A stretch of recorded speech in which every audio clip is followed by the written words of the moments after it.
Hello everyone, it's Halima. I want to teach you guys how to make soft tortillas.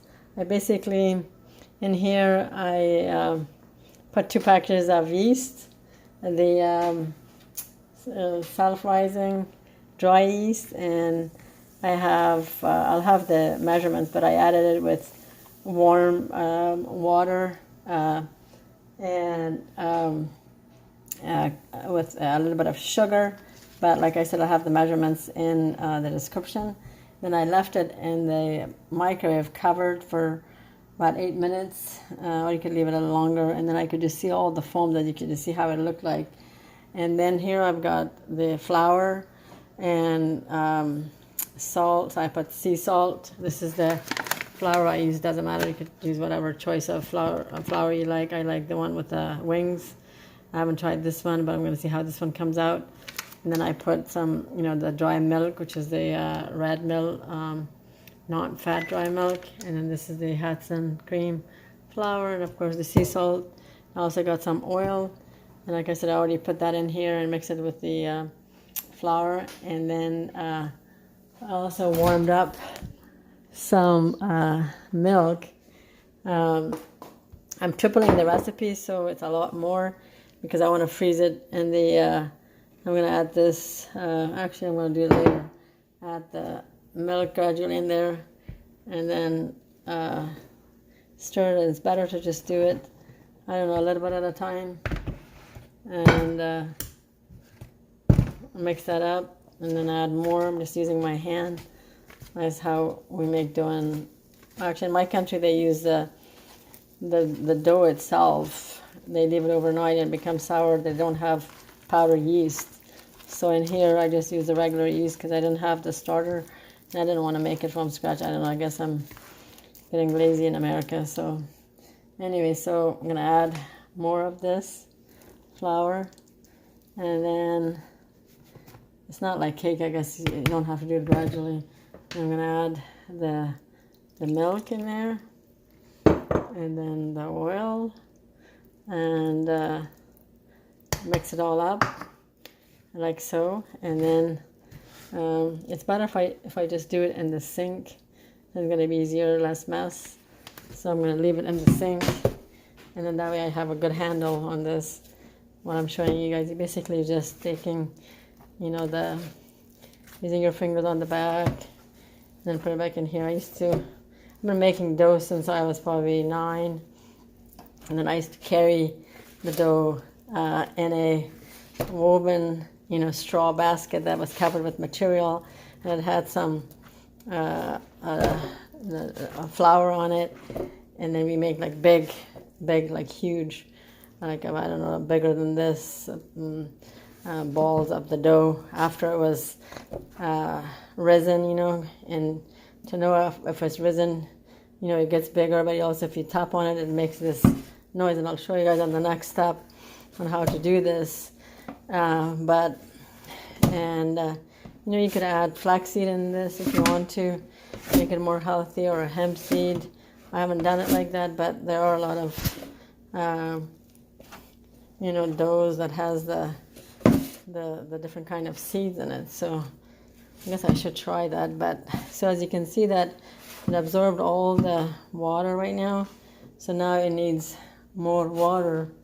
So I'm just gonna use you can just use regular tap water at this point. It's good that if it's warm. I just lost the dough here. And then you put just a little bit of dough, and then work it like that, and then keep doing a little bit more. I know this is going to use a lot more because I've made dough a lot, so I can tell, but I want to make sure that all of it gets mixed up. And then I'm going to cover it with a plastic and then leave it until probably a couple hours. And then I'm going to make thick tortillas. And then I'm going to freeze it, keep a few fresh in the fridge, and then that we're going to eat, and then the rest is going to go in the freezer. And then you put it in the microwave for a couple minutes, or if you make small ones, you probably could put it in the toaster. And make this is great for, eating it with tortillas, and you know, with soup. You can cut it up in the middle like a pita. You make it really thick, and then add vegetables in there. It's gonna take a little bit of effort. I usually use like 2 hands, but I'm videotaping to show you guys. But it's pretty straightforward. And then I still have to do some more because, as you can tell, this whole thing hasn't become like one piece yet. So I'm gonna use a little bit more water in here, and I guess you can just do like that too. A little bit more water, and mix it up. And you don't want to like too much, just enough so this gets mixed up. And I'm gonna keep kneading it until it all looks like all the flour's been mixed, you know, like a dough, like a pizza dough, I guess. And then cover up with a little bit of oil. Now I'm gonna cover it with plastic, and then I'll show you guys when it's ready to be. This still needs more kneading. So I'm going to put a little bit more, and then you just turn it around and mix it up. So get all the dough in there, like so, and you can use the other hand to scrape off the dough.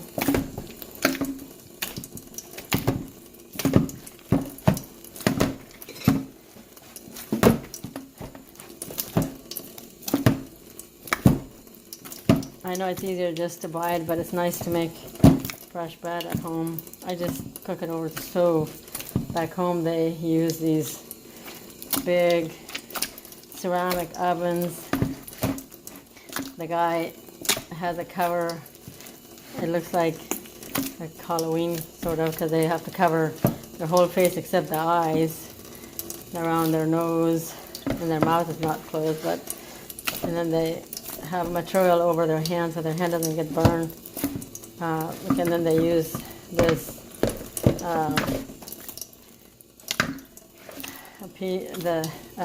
they just make it with their hand long pieces, and they put it inside the a big ceramic. It's like a long ceramic vase, but it's on the ground, and they put wood in there, and then when it changes to like a coal, that's when it's ready to you know, bake the breads. So you can see that it's changing now, and just a couple more time. I think that looks good now. It's soft, and I'm going to put a little bit of oil on it and cover it up with plastic. And then leave it. Okay, I'll show you guys the next step and later, okay? Have a great day. Bye-bye.